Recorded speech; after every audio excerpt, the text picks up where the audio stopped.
오늘 시편 118편 1절부터 14절까지의 말씀을 가지고 이김 하나님이 내 편이어야만 이김 하나님이 내 편이어야만이라는 제목으로 하나님의 말씀 함께 나누도록 하겠습니다. 오늘 설교 목적을 먼저 말씀드리도록 할게요. 오늘 설교 목적은요, 이김에 대한 바른 정의를 내리게 하는데 설교 목적이 있습니다. 여러분, 우리가 살아가는 세상은 조금 이게 과한 해석이다라고 말해도 이상하지 않겠습니다만은 우리가 살아가고 있는 이 세상은 이기기 위해서 살아가는 세상이잖아요. 여러분 동의하시나요? 동의하시나요? 우리가 살고 있는 이 세상은 이기기 위해서 힘을 쏟고 이겨보려고 애쓰고 이겨보려고 성공하는 그런 시대잖아요.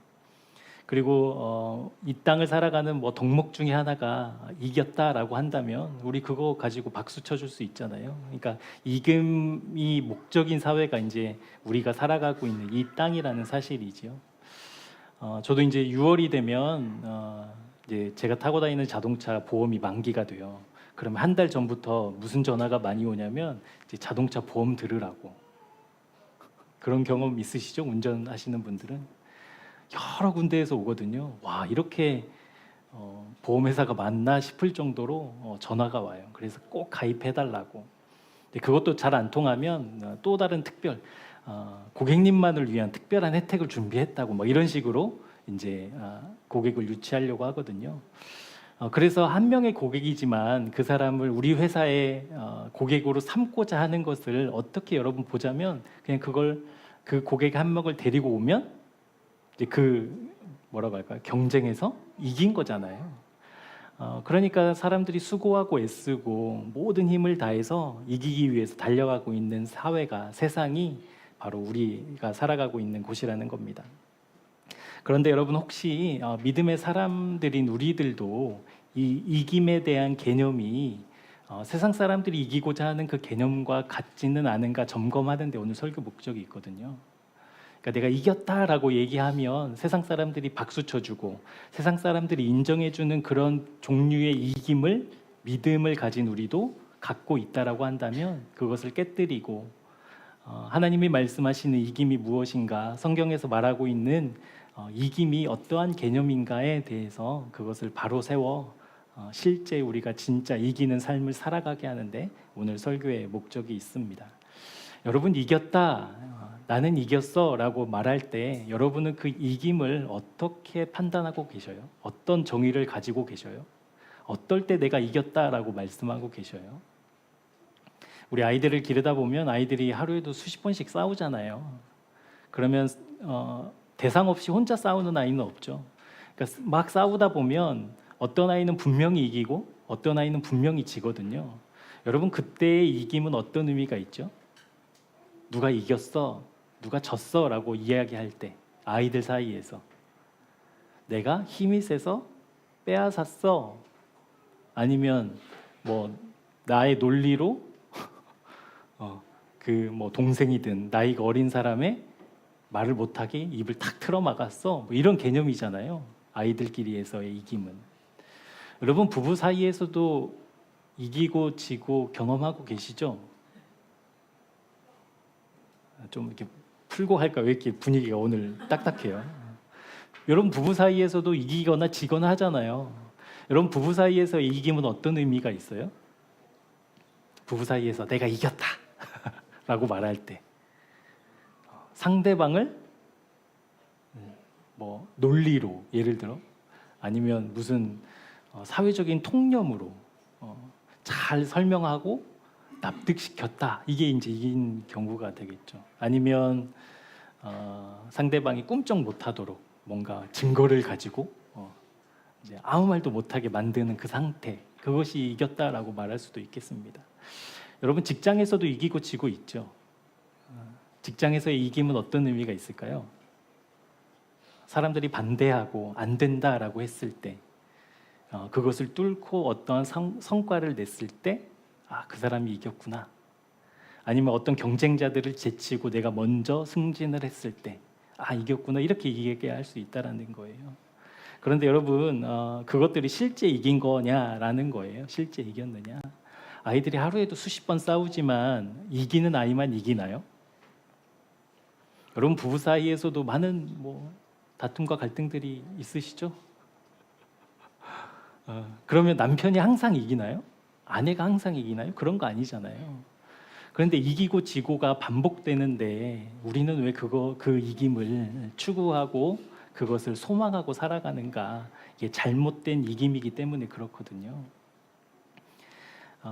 그리고 실제로 이제 사람들이 이기기 위해서, 그러니까 이기고 지고의 반복되는 삶을 살지만 더 많이 이기는 삶을 위해서 여러분 실제로 성공하려고 애쓰잖아요. 실제로 나의 지는 횟수를 줄이기 위해서 돈 더 많이 벌려고 하잖아요. 그리고 실제로 그렇게 성공하고 힘이 있고 돈을 가진 사람들이 자주 거의 다 이기는 것을 우리가 실제 보니까 우리 아이들에게도 너 이기는 사람 돼야 돼.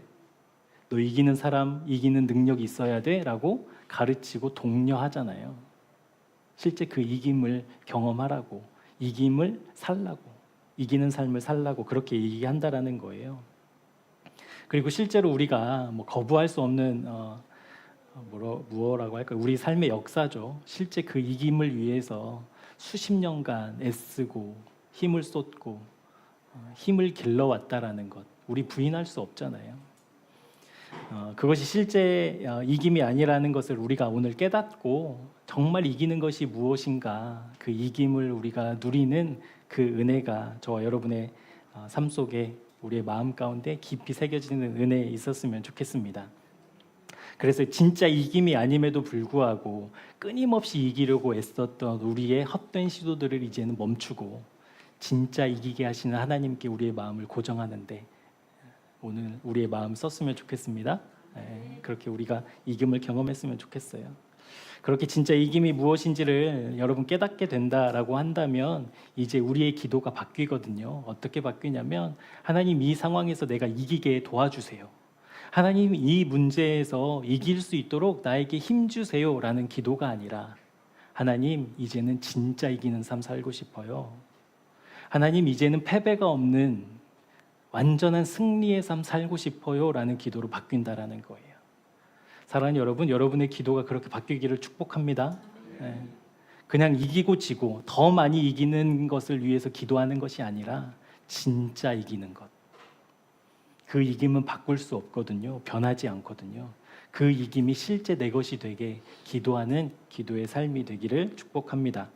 여러분, 이 기도가 실제 이기는 것이 바르게 정립되어야만 이게 정말 이기는 거구나라는 동의가 있어야만 우리가 기도할 수 있는 거니까 오늘 성령님께서 우리 모두의 마음 가운데 그 이김을 바르게 새겨 주실 것을 기대합니다.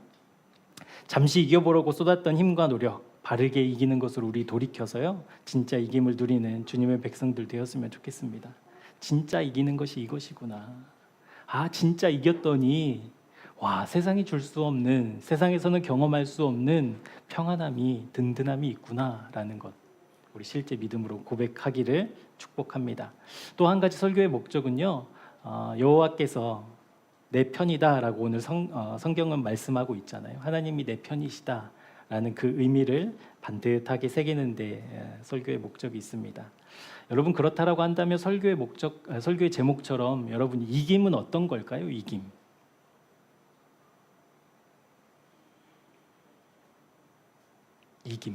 오늘 설교 제목에 나와 있잖아요. 하나님이 내 편일 때만 이기는 거예요. 결론적으로는 하나님이 내 편일 때에만. 우리가 자칫 이 말씀을 이제 오해하면 이 말씀을 이제 수단으로 쓰는 경우들이 많아요.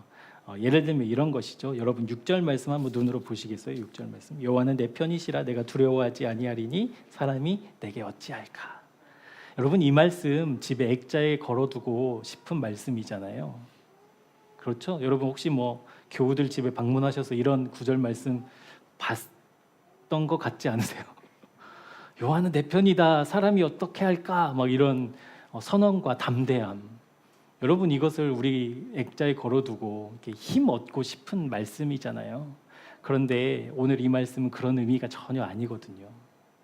그 말씀을 오늘 깨닫게 하는데 설교의 목적이 있습니다. 사랑하는 여러분에게 주님의 사랑으로 권면합니다.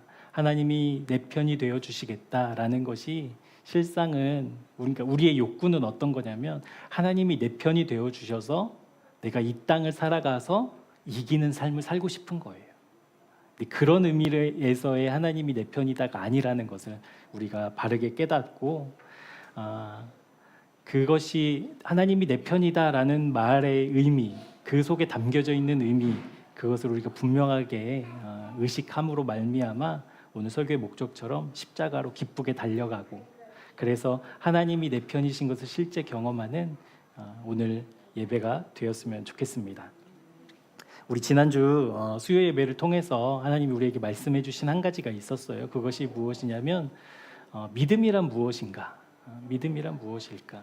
믿음을 쓴다는 것은 어떠한 것인가? 라는 것을 좀 말씀해 주셨는데 잠깐 나누고 넘어갈게요. 여러분 믿음은 쓰는 거라고 우리 알고 있잖아요. 그러니까 어떠한 상황이나 어떠한 문제나 어떠한 환경 속에서도 내가 믿음을 쓴다라고 이야기를 한다면 쓸 수 없는 믿음은 여러분 믿음이 아닌 거잖아요. 그러면 그러니까 어떠한 환경이나 문제 앞에서 내가 믿음을 써야 되는데 그러면 믿음을 쓴다라는 그 개념 그것이 여러분 무엇이라고 혹시 말씀 들으셨죠? 기억하고 계시죠? 믿음을 쓴다라는 개념 하나님을 의식하는 것 하나님을 의식하는 것 믿음을 써야 된다는데 어떻게 쓰는 거지? 내가 하나님을 의식하는 것이 믿음을 쓰는 거거든요. 그러니까 형들에게 지금 도시락을 배달하러 아버지의 심부름을 갔던 그 다윗이 그냥 우연치 않게 지금 골리앗의 앞에 서게 된 거잖아요. 그걸 준비하고 간 것도 아니고 그러니까 황당한 환경이거든요. 지금 다윗은 위기를 만난 거잖아요. 그때 다윗이 그 거대한 골리앗 앞에서 믿음을 어떻게 써요? 여호와께 전쟁이 속했다라고 믿음을 쓰잖아요. 그러니까 자기를 지켜주시고 자기를 지금까지 인도하셨던 그 실제 하나님을 경험하고 믿었기 때문에 그 하나님을 두려워하는 그 상황임에도 불구하고 그 하나님을 의식했다라는 거예요. 다윗은. 그래서 그 하나님을 의식하고 그 하나님을 의식했던 그 믿음으로 나는 칼과 단창으로 너에게 나가는 게 아니야라고 이제 선언하는 거잖아요.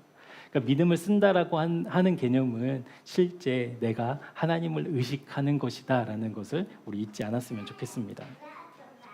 여러분 그렇다라고 한다면 하나님을 의식해야 되는 이유가 있겠죠? 이유. 여러분 왜 하나님을 의식해야 돼요?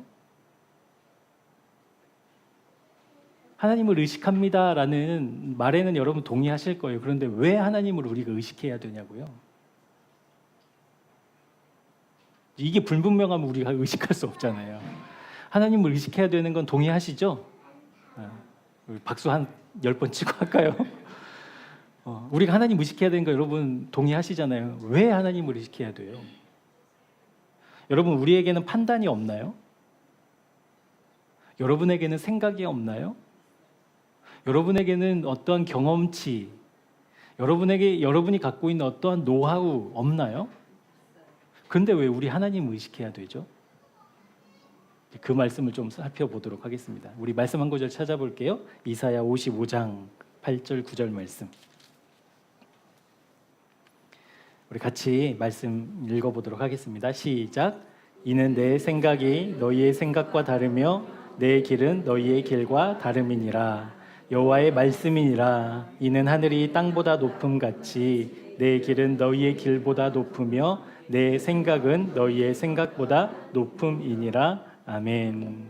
하나님의 생각과 뜻이 우리의 것보다 높기 때문에 우리가 하나님을 의식해야 된다라는 거예요. 여기서 높다라는 히브리어 가바흐라는 단어는요, 교만이라는 뜻을 갖고 있어요. 교만. 그러니까 이제 오늘 말씀을 좀 읽어보면, 그러면 하나님이 교만하신가? 이렇게 좀 오해하실 수도 있는데 그것은 어떤 의미를 갖고 있냐면요, 하나님만 높으신 거잖아요, 지금. 근데 사람들이 높다라고 이야기하는 게 교만이라는 거예요. 하나님이 다르시잖아요. 초월하시는 분이심에도 불구하고 나는 그런 존재야, 나는 그런 존재가 되고 싶어 라고 생각하고 말하는 것이 교만이라는 거예요. 이 높다라는 의미가. 그러니까 다른 말로 표현하자면 하나님만 높으시다. 하나님만 최고시다라는 것이 바로 이 말씀의 이제 참 의미라는 거예요. 하나님만 높으시기 때문에. 여러분, 우리가 하나님을 주목하고 의식해야 하는 이유, 하나님만 높으시기 때문에 그렇습니다. 하나님보다 그 무엇이 높고 그 무엇이 하나님보다 더 나을 수 없기 때문입니다. 여러분, 혹시 신앙생활 하시다가 그러한 것들이 발견되면 하나님 믿는 게 아니잖아요. 그렇죠? 내가 하나님을 믿는데 하나님보다 더 뛰어난 게 있어 라고 한다면 우리 하나님 제대로 믿을 수 없잖아요. 근데 성경은 분명하게 말씀하고 있거든요. 하나님만 높으시다. 그렇다라고 한다면 우리가 주님을 의식하는 것, 우리가 주님을 신뢰하는 것, 이것은 미련한 일이 아니라 지혜로운 일이라는 거예요. 그러니까 세상 사람들이 믿음의 사람들에게 그렇게 얘기하잖아요. 얼마나 능력이 없으면 하나님 믿냐, 얼마나 가진 게 없으면 하나님 믿냐라고 이야기하지만 실제 하나님만 높으시기 때문에 하나님을 의식하는 것이 지혜라는 것. 그 하나님을 의식하는 저와 여러분 되었으면 좋겠습니다. 그래서 하나님은 높으시고 하나님만 위대하시고 하나님만 최고이신데 그 최고이신 하나님을 오늘 시편 기자는 어떻게 이야기하고 있는지 오늘 본문 말씀 1절부터 4절까지를 함께 보도록 하겠습니다. 예, 글자가 다 깨졌네요. 조금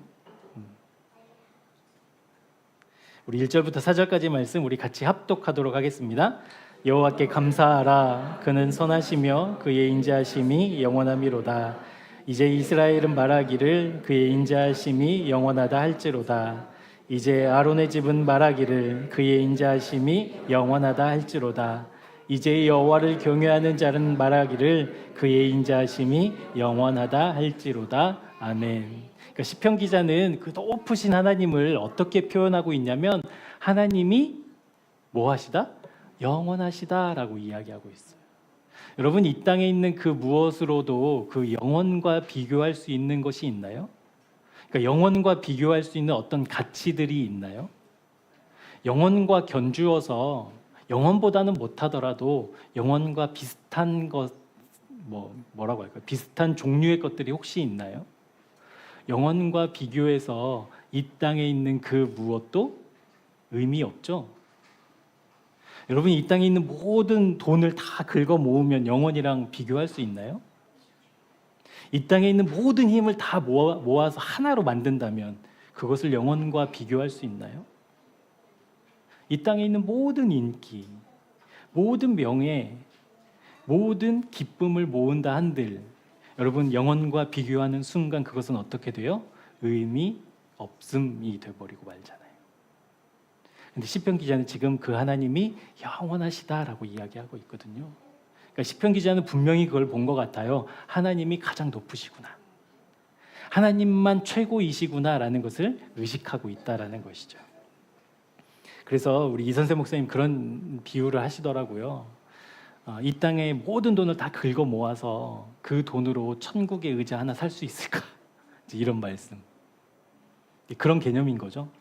영원과 비교하면 그 어떤 것도 비교했을 때 영원 앞에서는 다 의미가 없어진다라는 거예요. 우리 예수님께서 마태복음 3장에 보시면 이제 공생애를 시작하시기 전에 세례 요한에게 세례를 받으시는 모습이 나오거든요. 그래서 세례 요한에게 세례를 받으시고 물 위로 딱 올라오셨을 때 이제 어떤 일이 있었는가, 이제 이것을 기록하고 계셔요. 가장 먼저 하늘이 열리거든요. 하늘이 열리고 비둘기 같은 형상을 한 성령이 예수님 머리 위에 머물고, 그리고 하늘에서는 소리가 납니다. 어떤 소리가 나죠? 자신 있게 말씀하셔요. 이는 내 사랑하는 아들이다, 기뻐하는 자다라는 이제 음성이 들리죠. 그러니까 이 세례 의식을 끝내시고 예수님이 이제 공생애, 그러니까 온 세상을 구원할 메시아로, 그리스도로 이제 삶을 시작하신다라는 거예요. 그런데 여러분, 이상하게도 예수님이 세례를 받으시고 이제 공생애의 삶을 시작하시는 그 첫 순간에 예수님이 뭐 하셔요? 세례 받으시고 내가 너를 사랑한다, 내가 기뻐한다라는 음성을 들으시고 이제 멋지게 사역을 시작하신 것이 아니라 이제 뭐 하셔요? 시험을 당하셔요. 누구에게? 마귀에게. 마귀에게 광야에서 시험을 받으셔요. 여러분 첫 번째 시험이 뭐였죠? 떡이 이제 이러면 큰일 나요. 돌이 떡이 되게 하는 거. 두 번째 시험은 성전 꼭대기에서 뛰어내려라. 마지막 시험은 나에게 절해라. 세상 모든 만국의 영광을 주겠다. 이제 이런 시험을 받으시잖아요. 여러분 이 세 가지 시험에는 의미가 있거든요. 어떤 의미가 있냐면 첫 번째로 돌이 떡이 되게 하는 의미는 사탄이 그것을 가지고 시험했던 의미는 어떤 의미냐면 이 땅의 것들로 만족해라라는 유혹이에요. 이 땅의 것들로 만족해라. 두 번째 성전에서 뛰어내려라 하는 그 유혹은 어떤 유혹이냐면 그러니까 이 땅의 것들로 자부심을 얻어라라는 유혹이거든요. 자부심. 그러니까 하나님의 아들임을 인정하는 거잖아요. 인정받는 거잖아요. 그러니까 하나님의 아들임에도 불구하고 그것을 사탄이 인정하고 있음에도 불구하고 뛰어내리는 그 행동을 통해 실제로 사람들이 하나님의 아들이라고 인정받으라고 하는 그 자부심을 어디에서? 이 땅에서 얻으라라는 유혹. 마지막 세 번째 유혹은요. 이 땅을 살아가는 우리가 여러분 나만 사는 것이 아니라 우리는 누구를 의식해요? 다른 사람을 의식하며 살잖아요. 그 다른 사람을 의식하며 사는데 그 의식이 어떻게 우리 안에 작용되냐면 내가 더 좋은 사람이 되려고 나를 포장하려고 한다라는 거예요. 실제로는 그렇지 않음에도 불구하고. 그러니까 그렇게 포장하며 사는 삶을 나를 꾸미라는 유혹으로 이제 세 번째 유혹을 하거든요. 근데 중요한 것은 여러분 이 세 가지 유혹의 목적지가 있어요. 다 세 가지 다. 어디예요? 땅. 그러니까 예수님이 공생애를 시작하시고 이제 하나님의 아들로 온 세상을 구원할 메시아로 이제 삶을 시작하려는 그 순간에 그 시작점에 이 세 가지 유혹을 받으셨잖아요. 그리고 그것을 어떻게 하셨어요? 다 말씀으로 물리치셨잖아요. 그러니까 그 마귀의 유혹 앞에서 승리하셨다고요? 그 승리하신 그것을 통해서 하나님은 우리에게 선명하게 말씀하고 계시는데 무엇이냐면 구원이란 이 땅으로 내 마음이 향하는 것으로부터의 자유라고 말씀하고 계신다라는 거예요. 그러니까 여러분 한번 생각해 보자고요. 여러분 구원 받으셨나요? 확신하시나요? 그 구원이 어떤 거예요? 이 땅으로부터 자유함을 누리는 것이 구원이라고요. 근데 여러분 나는 구원 받았어 라고 이야기하지만 실제 내 마음은 돈에 영향받고 있다면, 실제 성공하려는데 내 마음이 쓰여진다면, 실제 다른 사람들과의 경쟁에서 이기는데 내 마음 쏟고 있다면 여러분 그것은 구원이 아닐 수도 있다라는 거예요. 그러니까 예수님이 지금 공생애로서 하나님의 아들로서 공적으로 인정받으시고 난 다음에 이제 그 유혹을 받으시고 이기셨잖아요. 그 과정들을 통해서 우리에게 무엇을 말씀하고 계시냐면 여러분 이제 중요해요. 저를 보세요. 이제 내가 이 땅으로부터 내 마음을 쏟고 있는데 그것으로부터 자유한 게 구원이잖아요. 근데 여러분 그것이 돼요? 여러분 돈 없이 살 수 있어요? 그러니까 돈으로부터 성공으로부터 자유해질 수 있냐고. 우리의 존재가. 조윤 형제 자유해질 수 있어요? 그러니까 돈으로부터 자유할 수 있어요? 성공으로부터 자유할 수 있어요? 그거 아무것도 아니야 라고 하고 그것과 떨어져서 살 수 있냐고요. 안 되죠. 힘든 게 아니라 안 되죠. 그러니까 이제 예배니까 이제 말을 이게 좀 부드럽게 하느라고 어렵죠라고 했지만 실제로는 안 되는 거잖아요. 근데 예수님 그것을 이기셨잖아요. 그렇죠? 아멘. 이기셨어요. 어떻게 이길 수 있었냐는 거예요. 예수님이 먼저 뭐 받으셔요? 세례. 여러분 세례는 어떤 의미가 있어요? 죽는다라는 의미 있잖아요. 죽는다. 그러니까 죽은 사람만 이길 수 있다라는 거예요. 아멘. 그러니까 이것을 우리 믿음의 용어로 좀 쓰자면 십자가에서 주님과 죽은 사람만 이 땅의 가치에 영향받지 않고 너무나도 당연하고 너무나도 필요한 그 물질로부터 자유함을 누리는 실제 그 은혜가 누구에게만 주어진다? 죽은 사람에게만. 십자가에서 주님과 연합한 사람에게만 그것이 주어진다.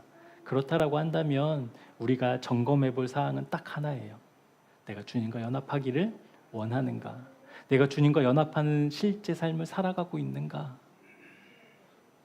어떠한 막 기도의 환상, 하나님의 놀라운 음성, 막 뭐라고 할까요? 신비한 체험, 여러분 그것이 구원의 조건이 아니라 실제 내가 주님과 연합하기를 원하고 기도하고 실제로 살아가고 있는가? 그것만 점검해 보면 된다라는 것이죠. 그래서 여러분 그것을 이제 그리스도 아니다라고 표현했잖아요. 좀 이거 그림은 괜찮죠? 제가 만들어 봤는데. 그러니까 공생의 예수님을 따라가는 것으로 우리는 우리의 신앙을 다했다라고 여겼다니까요. 지금까지는. 그렇잖아요. 우리 어려울 때 주님께 도움 구하잖아요. 도와주세요. 해결해 주세요. 놀라운 능력으로 하나님 이 문제를 극복하게 해주세요. 여러분 그것이 우리 믿음 좋다라고 여겼잖아요. 맞죠? 부인할 수 없어요. 저도. 공생애까지만 원했어요. 저도. 이 땅에서 잘 되고 천국이야 당연히 가는 거고 막 이렇게 여겼단 말이에요. 그런데 그게 아니라 우리가 실제로 주님과 십자가에서 연합해서 죽고 다시 그 죽음을 이기시고 부활하신 주님과 함께 나도 다시 살아서 주님이 어디로 올라가셔요? 승천 하늘. 여러분 하늘에는 뭐가 있죠? 뭐가 있죠? 이거 하나님 보좌가 있잖아요. 보좌. 여러분 보좌에는 누가 앉아요? 보좌, 왕좌 누가 앉아요? 왕이 앉으시죠? 하나님이 앉으셔요. 여러분 그러면 우리가 주님과 함께 십자가에서 죽고 부활하고 승천해서 하나님 나라에 지금 있는데 하나님 보좌 우편에 우리가 지금 주님과 함께 있는데 그렇다라고 한다면 그 왕좌에 앉으신 하나님의 통치를 받는 것이 우리 신앙이잖아요. 맞죠? 그런데 우리 누구의 통치를 받고 있나요? 무엇의 지배를 받고 있느냐고요. 여러분 그것이 믿음이라니까요. 땅은 공중의 권세 잡은 자는 끊임없이 그것을 거부해요. 하나님의 지배, 하나님의 다스림을 거부한다고요. 그래서 유혹하잖아요. 이 땅의 것으로 만족하라고. 이 땅에 있는 것으로 자부심을 얻으라고. 이 땅에 있는 것으로 더 좋은 사람 되라고 우리를 유혹하잖아요. 그러니까 우리가 구원받은 사람이라고 한다면 주님과 함께 지금 하늘의 보좌 우편에 앉아 내 마음이 하늘에 가 있는 사람이라고 한다면 이제 왕 되신 주인 되신 하나님의 다스리심과 통치를 받는 사람이라는 것이죠. 그것이 바로 하나님을 의식한다라는 의미예요. 우리 말씀 한 구절 찾아볼게요. 요한복음 5장 19절. 요한복음 5장 19절 말씀입니다. 같이 읽어볼게요. 시작. 그러므로 예수께서 그들에게 이르시되 내가 진실로 진실로 너희에게 이르노니 아들이 아버지께서 하시는 일을 보지 않고는 아무것도 스스로 할 수 없나니 아버지께서 행하시는 그것을 아들도 그와 같이 행하느니라. 아멘. 여러분 이 말씀은 예수님 말씀이시거든요. 그러니까 예수님이 예수님의 뜻과 계획과 의지로 사실 수 있었던 분임에도 불구하고 하나님이셨으니까 하나님이 가지고 있는 생각과 뜻을 그 예수님 안에 있는 것으로 사셔도 됨에도 불구하고 예수님 지금 어떻게 사셨다라는 거예요? 아버지의 뜻을 본 것만 행하셨다라는 거예요. 아버지의 뜻 있는 것만 행하셨다라는 거예요. 여러분 이것이 하나님을 의식하는 것, 하나님의 다스리심을 받는 것, 하나님의 통치를 받는 것이라는 거죠. 그러니까 예수님도 그렇게 사셨다라고 한다면 아까 우리 그 전에 그런처럼 발자국이 어디로 가는 거예요? 예수님을 따라서 우리도 하나님의 뜻과 계획을 따라가는 삶을 살아야 한다라는 거예요. 여러분 그렇다라고 한다면 나는 구원받았는가? 나는 믿음의 사람인가? 나는 실제 하나님을 의식하며 사는 사람인가? 라는 것을 점검했을 때 나는 누구의 통치를 받고 있는가? 누구의 목소리를 크게 듣고 있는가? 누구에 의해 무엇에 의해 좌지우지되고 있는가? 그것을 점검해 보면 알 수 있다라는 겁니다. 이 땅의 그 무엇과도 비교할 수 없는 하나님의 영원하심을 시편 기자는 무엇이라고 고백하고 있냐면 여호와의 인자하심이 영원하시다라고 선언하고 있어요. 여호와의 인자하심이 영원하시다. 그러니까 하나님의 사랑하심이 영원하시다라고 이야기하고 있다라는 거죠.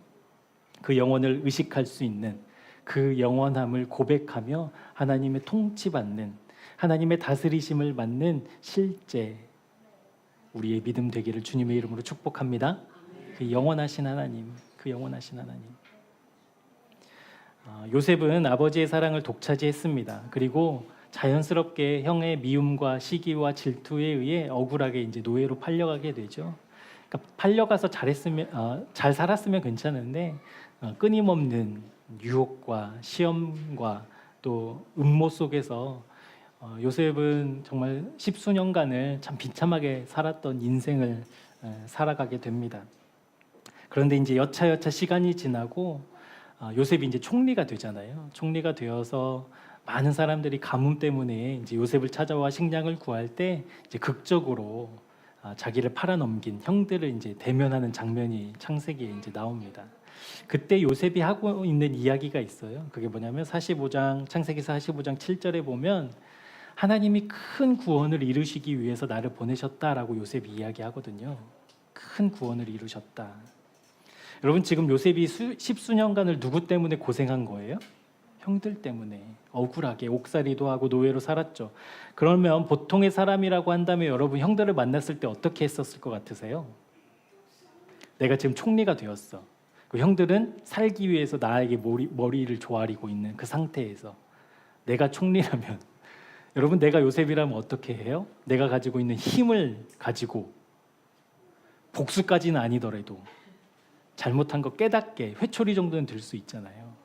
근데 요셉은 그것을 구원이라고 이야기하고 있다고요. 큰 구원, 큰 구원. 여러분 어떻게 요셉이 이런 고백을 할 수 있었을까요? 자기가 비록 노예로 살았지만, 자기가 비록 죄인의 모함을 받아서 감옥에서 살았지만, 비참하게 살았지만, 그럼에도 불구하고 내 환경과 상황이 어떠함에도 상관없이 나와 함께 하신 하나님이 영원하시다라는 것을 깨달았기 때문에, 실제로 나와 함께 하신 하나님이 영원하신 하나님이시라는 것을 확인했기 때문에, 실제 경험했기 때문에 요셉은 그 시간들을 잘못됐어, 아픔이야, 나에겐 트라우마야 라고 이야기하지 않고 하나님의 구원으로 해석하고 있다는 거예요. 여러분 한 구절 더 찾아볼게요. 시편 27편입니다. 조금 이게 잘려서 보기가 어려우실 텐데 시편 27편 1절부터 4절까지 말씀 우리 같이 보도록 할게요. 여호와는 나의 빛이요 나의 구원이시니 내가 누구를 두려워하리요. 여호와는 내 생명의 능력이시니 내가 누구를 무서워하리요. 악인들이 내 살을 먹으려고 내게로 왔으나 나의 대적들 나의 원수들인 그들은 실족하여 넘어졌도다. 군대가 나를 대적하여 진칠지라도 내 마음이 두렵지 아니하며 전쟁이 일어나 나를 치려 할지라도 나는 여전히 태연하리로다.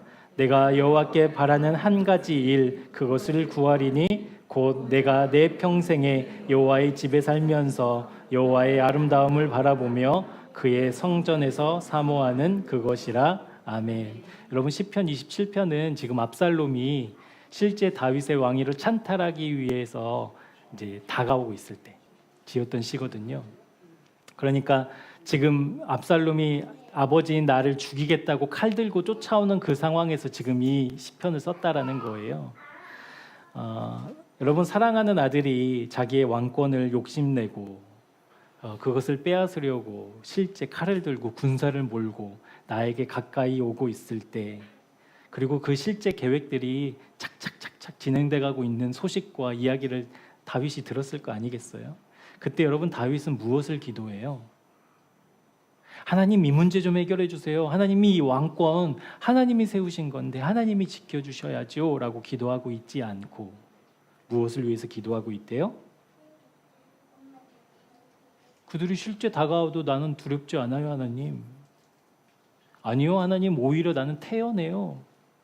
하나님 내가 지금 딱 하나 주님께 구할게요. 내가 주님 집에 거하고 싶어요 라고 기도하고 있잖아요. 여러분 이상하지 않으세요? 어떤 문제가 닥쳤어요? 어떤 위기가 찾아왔어요? 어떻게 해결해야만 하는 상황에 내가 직면했어요. 그때 우리 그것을 위해서 너무 당연하게 기도하잖아요. 해결해 달라고, 하나님 도와달라고, 함께 하셔서 하나님이 그 위대하심을 나타내 보여달라고 기도하잖아요. 그런데 다윗은 지금 그렇게 기도하고 있잖아요. 하나님, 내가 딱 한 가지만 구할게요. 나 주님 집에 거하고 싶어요. 여러분, 어떻게 이 기도가 나오냐고요? 어떻게 이 기도할 수 있냐고요? 도대체 요셉과 다윗에게는 무엇이 있었길래, 요셉과 다윗이 봤던 하나님은 도대체 어떤 분이시길래 그 위기 속에서도, 그 문제 속에서도 나 하나님 사랑하고 싶어요 라는 기도할 수 있냐고요. 사랑하는 여러분, 그렇게 하나님을 구하는 기도할 수 있는 사람은 실제 영원하신 하나님을 경험한 사람만 할 수 있지 않겠습니까?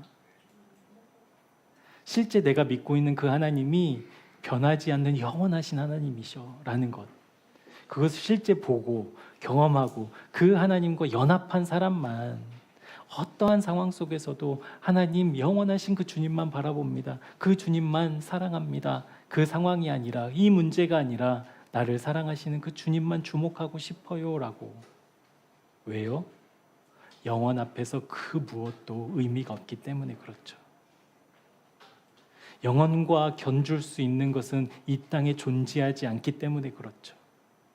그러니까 영원하신 하나님을 내가 신뢰한다면, 그 하나님과 연합해 있다면, 그 하나님으로부터 공급하시는 사랑과 은혜가 내 안에 있다면, 지금 나에게 어떤 일이 터졌다 하더라도, 지금 나에게 어떤 문제가 있다 하더라도 그 영원함 앞에서는 의미 없기 때문에, 오직 영원하신 하나님만 의미 있기 때문에 그 하나님을 의식한다.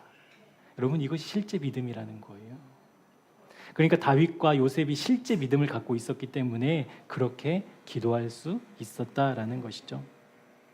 여러분, 요셉이든 다윗이든 지금 이 상황으로만 본다면 이 사람들은 이긴 사람이에요? 진 사람이에요? 괜찮아요. 말씀해 보세요.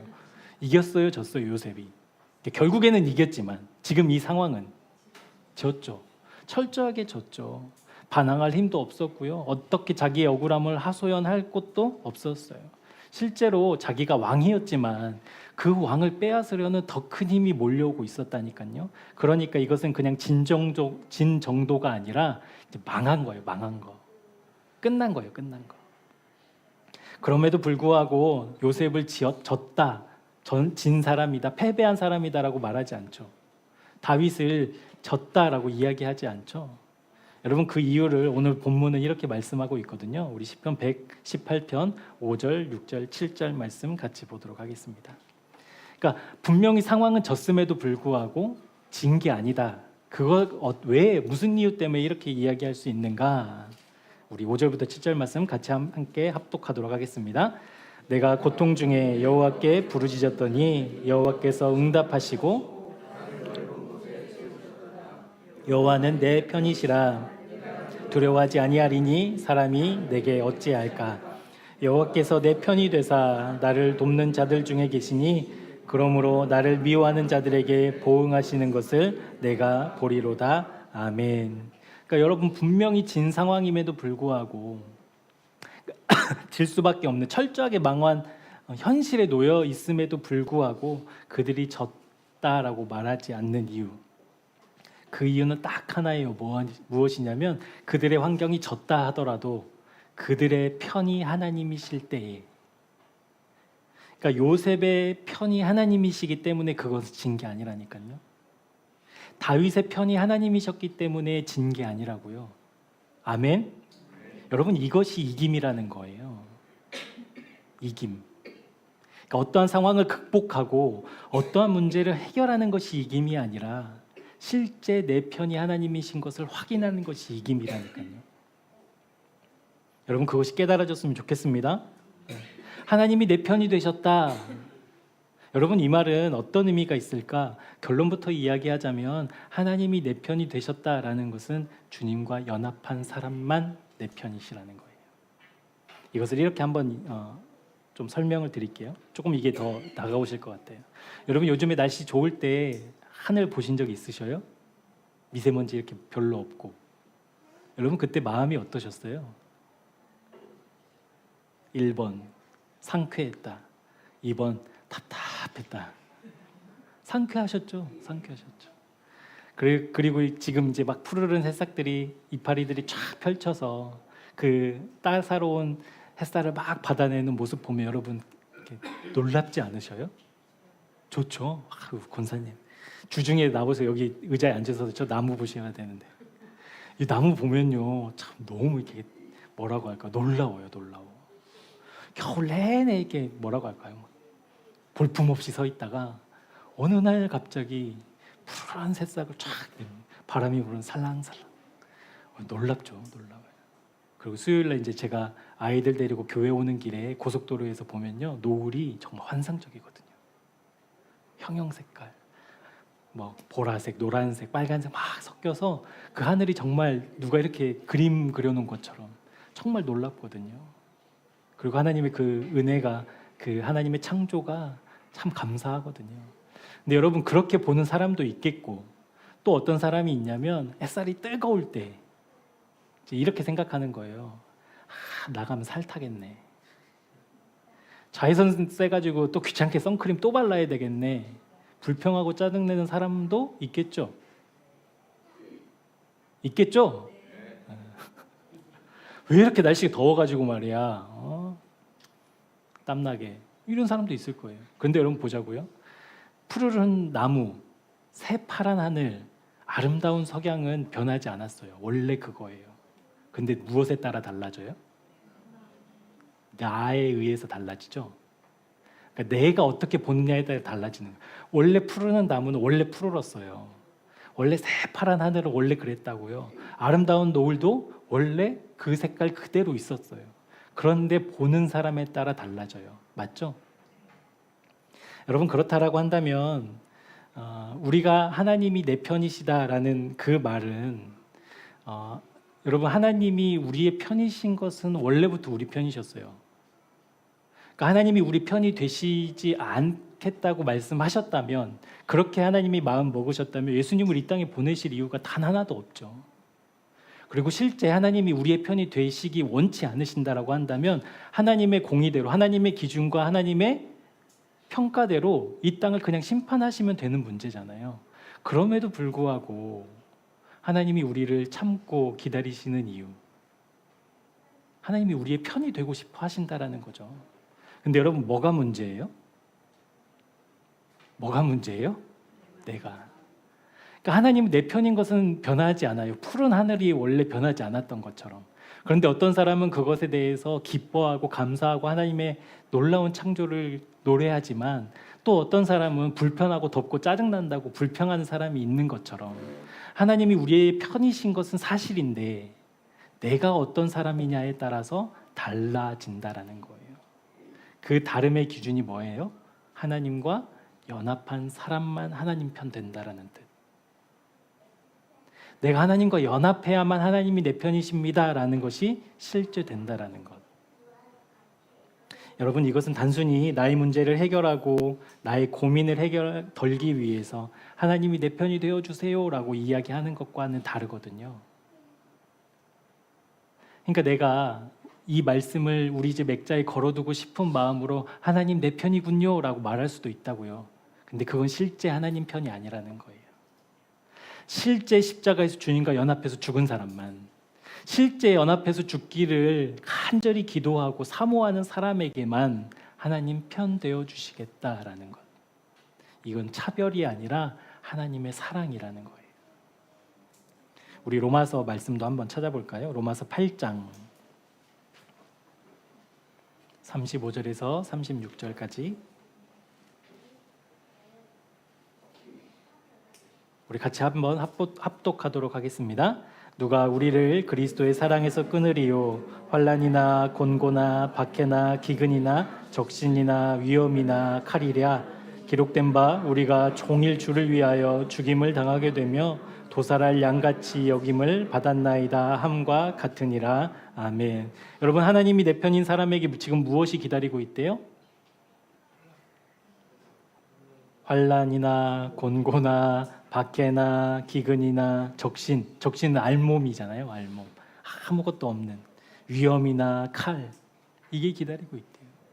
여러분, 이럼에도 불구하고 하나님이 내 편이시길 원하셔요? 아멘. 우리 예근 형제에게 하나님 환난 속에서도 고난과 핍박 속에서도 하나님 편되어 주십시오. 여러분, 이게 하나님 편에 선 사람들이 누리는 삶이라는 거잖아요. 근데 그뿐만이 아니라 종일 죽음을 당하게 된대요. 도살할 양같이 끌려다니게 된대요. 이것이 하나님의 편인 사람들이래요. 여러분, 그러면 하나님 내 편입니다라고 쉽게 이야기할 수 없겠죠. 이것이 무슨 하나님이 내 편이라는 거예요. 차라리 하나님 편이 아니면 이런 거 겪지도 않을 텐데, 맞죠? 멋지게 이기게 하시던지, 아니면 문제를 멋지게 해결하시던지, 아니면 놀라운 기적을 나타내셔서 그냥 사람들이 꿈쩍 못하게 하시던지 하실 일이지, 왜 우리를 환난 속에, 고난 속에, 고통 속에 두시냐고요. 여러분, 이것이 사탄의 시험이라니까요. 예수님이 당하신 3가지 시험이 이거였다니까요. 우리는 환난 때문에 영원하신 하나님을 싫어해요. 내가 지금 고통당하는 것 때문에 그 무엇도 비교할 수 없는 영원하신 하나님을 거부한다고요. 여러분, 이게 사탄의 시험이에요. 그런데 이 3가지 시험을 예수님이 무엇으로 이기세요? 말씀으로. 그 말씀이 왜 실제되어 능력이 나타났죠? 내가 주님과 연합했기 때문에. 무엇을 통해서? 세례, 죽음을 통해서. 그러니까 이 땅에 대한 가치, 이 땅에 대한 생각, 이 땅에 대한 마음이 죽어야만, 하나님 고난 받는데 어떻게 하나님이 내 편이에요? 라는 것이 아니라, 하나님 내 편이시면 저 고난 기쁘게 당할래요로 바뀐다라는 것입니다. 아멘. 그래서 여러분, 환난은 문제가 아니에요. 고통은 문제가 아니에요. 문제는 문제가 아니에요. 영원하신 하나님이 내 편이니까.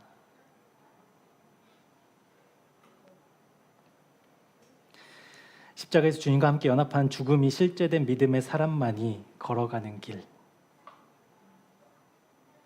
그것이 바로 예수님이 당하셨던 시험과 그것을 이겨내신 과정을 통해서 보여주고 계시잖아요. 그러니까 그 주님의 발자취를 따라가야 하는 우리의 발걸음 역시도 마찬가지라는 거예요. 내가 주님과 함께 십자가에서 죽고 그것을 경험한 사람만이 걸어갈 수 있는 길. 여러분, 솔직히 고난 싫죠? 어려움 괜히 당하고 싶으신 분 계셔요? 저도 싫어요. 저도 시험 당하는 거 싫어요. 피할 수 있으면 피하고 싶어요. 그런데 그것을 통해서 하나님이 드러난다면 기쁘게 받고 싶어요. 그것을 통해서 하나님 살아계심을 알 수 있다라고 한다면 환난 받고 싶어요. 여러분, 그 믿음이 우리에게 부어지기를 축복합니다. 그러니까 고난 중에 있다고 하나님이 왜 날 사랑하시지 않으시냐는 한탄 이제 멈췄으면 좋겠어요. 그것이 바로 세상이 말하는 이김이거든요. 이겼다라고 한다면 고난 없어야지, 이겼다라고 한다면 행복해야지. 아니요. 하나님이 내 편이신 것만 이긴 거예요, 여러분.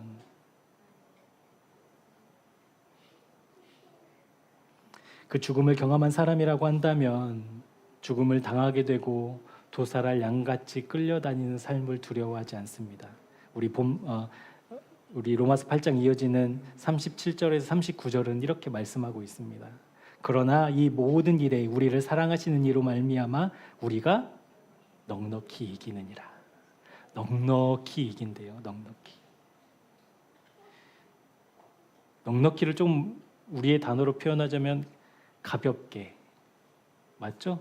가소롭게. 우리 쌍둥이들이 저한테 막 씨름하자고 오면 제가 코웃음 치겠죠? 그런 것처럼 나와 함께 하신 하나님으로 말미암아 이 환난을 넉넉히 이기게 된다. 여러분, 이것이 실제라는 거예요, 실제. 그래서 무엇이라고 얘기하고 있어요? 내가 확신하노니 사망이나 생명이나 천사들이나 권세자들이나 현재일이나 장래일이나 능력이나 높음이나 깊음이나 다른 어떤 피조물이라도 하나님의 사랑에서 끊을 수 없다. 이것으로 결론 맺는, 하나님 의식하는, 믿음 쓰는, 실제 이기는 삶을 살아가는 저와 여러분 되기를 주님의 이름으로 축복합니다. 사랑하는 여러분, 이 고백이 바로 하나님이 내 편이시다라는 것이 실제된 사람들의 고백이거든요. 환난이나 기근이나 높음이나 깊음이나 그 어떤 피조물과도 나를 하나님의 사랑에서 끊을 수 없다라고 선언하는 것. 여러분, 이 선언이 우리의 삶 속에서 자주 고백되어지기를 축복합니다. 어떠한 상황 앞에서도 내 편이신 하나님께 내 마음 두고 그 마음 하나님께 쓰는 실제 하나님 편이 되어 살아가는 그 인생. 그래서 여러분, 이제 좀 간곡하게 부탁드릴게요. 제발 내 문제 해결하려고 하나님 믿지 않았으면 좋겠어요. 내 어려움 해결하려고 하나님 찾지 않았으면 좋겠어요. 하나님이 내 편이신 것은 사실이라니까요. 언제나 나를 도와주셔요. 언제나 나를 주목하고 계셔요. 언제나 나를 지키시고 보호하시고 세상 끝날까지 함께 하시겠다고 이미 약속하셨잖아요. 그러니까 그것이 현실되지 않기 때문에 이제 문제를 위해서 기도하는 거거든요. 근데 그것을 뛰어넘어서 이제 실제 주님, 내가 주님과 연합하기를 원해요. 십자가에서 죽음이 현실되기를 원해요. 십자가에서 죽은 그 사실이 하나님 현실되어서 실제 주님을 누리며 실제 주님의 인도함 받으며 환난이나 기근이나 높음이나 죽음이나 그 어떤 것이라도 상관없이 주님 사랑하는 인생 되고 싶어요 라고 가장 먼저 기도하는 우리 새생명교회 교우들 됐으면 좋겠습니다. 그래서 말씀드렸잖아요, 여러분. 눈 떠서 가장 먼저 하는 기도. 주님, 오늘도 주님과 함께 십자가에서 연합함이 현실되어 그것이 사실되어 그것이 실제되어 사는 하루 될 수 있도록 하나님 날 붙잡아 주옵소서라고 기도하시라고.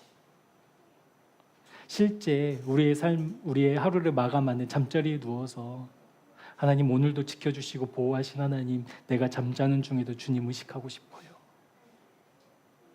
나는 기억하지 못하겠지만, 나는 잠들어서 아무것도 할 수 없지만 내 의식은 주님 의식하고 싶어요 라고 기도하시라고.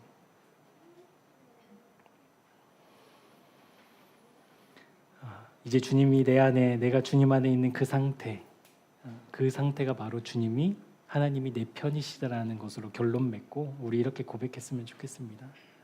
실제 주님이 내 편이시다라는 것, 내 편이시라는 것. 하나님이 내 편이시면 여러분 두려워할 게 없잖아요.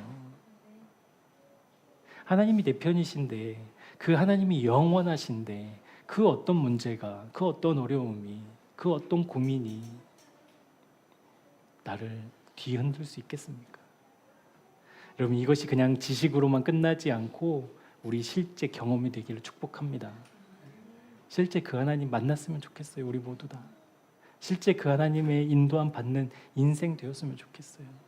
아, 하나님의 편이라는 것이 이것이구나. 실제 이김을 경험하는 한 주 되기를 주님의 이름으로 축복합니다. 마지막으로 요한복음 16장 33절입니다.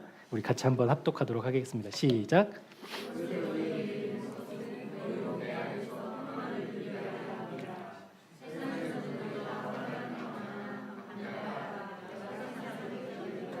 아멘. 할렐루야. 하나님을 믿는 믿음의 사람들에게 하나님은 너희들 평안할 거야, 문제 없을 거야 라고 말씀하시지 않아요. 너에게 환난이 기다리고 있어 라고 말씀하시죠.